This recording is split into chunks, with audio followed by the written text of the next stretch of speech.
Hormuz വിഷയത്തിൽ Oman ഞങ്ങൾക്ക് തടസ്സം നിന്നാൽ അവരെ ബോംബിട്ട് തകർക്കും. ഒമാനെതിരെ സാക്ഷാൽ ഡൊണാൾഡ് ട്രംപ് നടത്തിയ ഈ ഒരു പ്രസ്താവന കേട്ട് ലോകം ശരിക്കും ഞെട്ടിയിരിക്കുകയാണ്.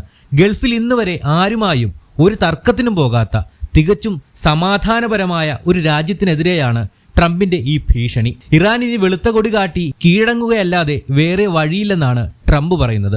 എന്താണ് യഥാർത്ഥത്തിൽ അവിടെ സംഭവിച്ചത്?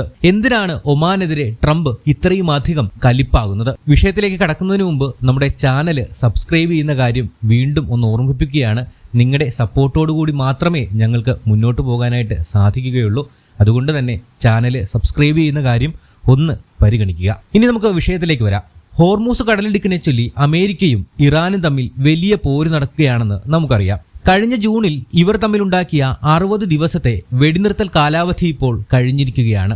എന്നാൽ ഇതിൽ ഏറ്റവും രസകരമായ കാര്യം എന്താണെന്നറിയാമോ? ഹോർമൂസിലെ കപ്പൽ ഗതാഗതം ശരിയാക്കാൻ ഒമാനുമായി ചർച്ച നടത്തണമെന്ന് ജൂണിൽ പറഞ്ഞത് സാക്ഷാൽ അമേരിക്ക തന്നെയാണ്. കാരണം പണ്ടുമുതലേ അമേരിക്കയും ഇറാനും തമ്മിൽ ഇടഞ്ഞു നിൽക്കുമ്പോഴെല്ലാം ഇടനിലക്കാരായി നിന്ന് പ്രശ്നങ്ങൾ തീർത്തിട്ടുള്ള ചരിത്രമാണ് ഒമാനുള്ളത്. അങ്ങനെ അമേരിക്ക പറഞ്ഞതിനനുസരിച്ച് ഒമാനും ഇറാനും തമ്മിൽ ചർച്ചകൾ തുടങ്ങി. ഒടുവിൽ കപ്പലുകൾക്ക് പ്രത്യേകം നികുതികളൊന്നും തന്നെ ഇല്ലാതെ ഇറാന്റെ തീരം വഴി അകത്തേക്ക് വരാനും ഒമാന്റെ തീരം വഴി പുറത്തേക്ക് പോകുവാനും പറ്റുന്ന ഒരു റൂട്ട് മാപ്പ് രണ്ടു രാജ്യങ്ങളും ധാരണയിലുമെത്തി.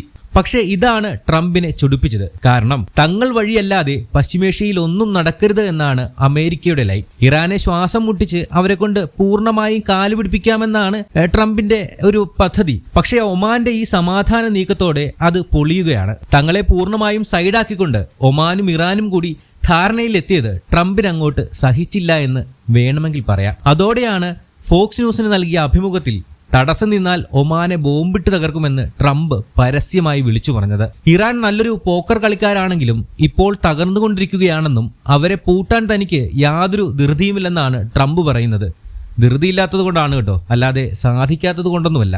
ഇറാൻ ഒരു കാരണവശാലും അണുബോംബ് ഉണ്ടാക്കില്ലെന്ന് ഉറപ്പാക്കുകയാണ് തങ്ങളുടെ ലക്ഷ്യമെന്നും ട്രംപ് കൂട്ടിച്ചേർക്കുന്നുണ്ട്. ലക്ഷക്കണക്കിന് മലയാളികളടക്കം ജീവിക്കുന്ന ഒമാനെ പോലൊരു രാജ്യത്തെ പരസ്യമായി ഭീഷണിപ്പെടുത്തുന്നത് ഒട്ടും ചെറിയ കാര്യമായിട്ട് കാണാൻ സാധിക്കില്ലല്ലോ. സൗദിയും UAE അടക്കമുള്ള ഗൾഫ് രാജ്യങ്ങൾ ഇത് വളരെ ഞെട്ടലോടെയാണ് കാണുന്നത്. കാരണം സുരക്ഷയ്ക്കായി നിൽക്കുന്നവർ തന്നെ തകർക്കാനായിട്ട് നോക്കുമ്പോൾ അല്ലെങ്കിൽ അത്തരത്തിലുള്ള ഭീഷണി മുഴക്കുമ്പോൾ ഏത് രാജ്യമായാലും ഞെട്ടുക സ്വാഭാവികമാണല്ലോ. കാര്യം കാണാൻ വേണ്ടി കൂടെ നിർത്തുകയും വഴിക്ക് വന്നില്ലെങ്കിൽ സഖ്യകക്ഷികളെ പോലും ബോംബിടുമെന്ന് പറയുകയും ചെയ്യുന്ന അമേരിക്കയെ ഗൾഫ് രാജ്യങ്ങൾ ഇനി എങ്ങനെ വിശ്വസിക്കും എന്നുള്ളതാണ് ഏറ്റവും പ്രധാനപ്പെട്ട ചോദ്യം.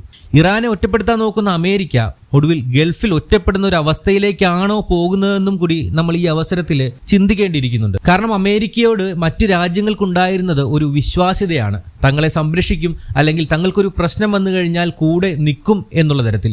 പക്ഷേ ട്രംപ് വന്നതിന് ശേഷം ഇതിലൊക്കെ മാറ്റമുണ്ടായത് വളരെ പ്രകടമായിരുന്നു. അദ്ദേഹം രാവിലെ പറയുന്നതായിരിക്കില്ല ഉച്ചയ്ക്ക് പറയുന്നത്, ഉച്ചയ്ക്ക് പറയുന്നതായിരിക്കില്ല പിന്നീട് വൈകിട്ട് പറയുന്നത്. ഇത്തരത്തിൽ സമയാസമയത്തിന് വാക്കുമാറ്റുന്ന അല്ലെങ്കിൽ നിലപാടുകൾ മാറ്റുന്ന ഒരു ഭരണാധികാരിയെ എങ്ങനെയാണ് മറ്റ് രാജ്യങ്ങൾ വിശ്വസിക്കുക? എങ്ങനെയാണ് ഒരു രാജ്യത്തെ ജനത പോലും വിശ്വസിക്കുക? ഇതാണ് ഇപ്പോഴത്തെ ഏറ്റവും വലിയ ചർച്ചാ വിഷയമായിട്ട് മുന്നോട്ട് പോകുന്നത്. എന്തായാലും ഒമാന്റെയും മറ്റ് ഗൾഫ് രാജ്യങ്ങളുടെയും ഒപ്പം അമേരിക്കയുടെയും ഭാവി എന്താണെന്നുള്ളത് നമുക്ക് കണ്ടറിയാം. മറ്റൊരു വീഡിയോയുമായി ഇനിയും വരാം. പറഞ്ഞതുപോലെ ചാനൽ സബ്സ്ക്രൈബ് ചെയ്യുന്ന കാര്യം ഒന്ന് പരിഗണിക്കുക.